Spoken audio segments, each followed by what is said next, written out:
ចាំមកផ្លែខ្ញុំផ្លេចដល់ខ្សែ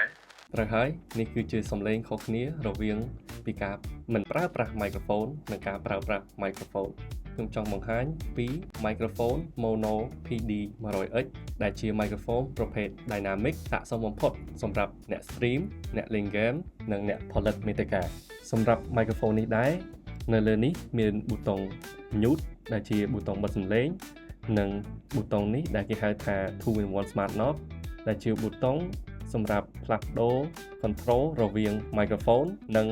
កាស headphone នៅក្រោម mic នេះផងដែរគឺមានរុនខ្សែ XLR រុនខ្សែដាក់កាសរុន USB-C និង switch ភ្លើង RGB ដែលអាចកែតម្រូវទៅតាមចំណង់ចំណូលចិត្តរបស់បងប្អូនមានជម្រើសដល់ទៅ9ពណ៌ឯណោះ mic មួយនេះមានមកជាមួយប៉ុងកាត់សំឡេងរំខានដែលធ្វើឲ្យសំឡេងយើងកាន់តែមានគុណភាពនៅក្នុងប្រអប់ microphone PD 100X នេះមានមកជាមួយ microphone តែ microphone super manual ខ្សែ USB ANC to USB-C និង adapter បើបងប្អូនមានចំណាប់អារម្មណ៍ចង់បាន microphone មួយនេះកុំភ្លេចតាក់ទងមកកាន់ពួកយើង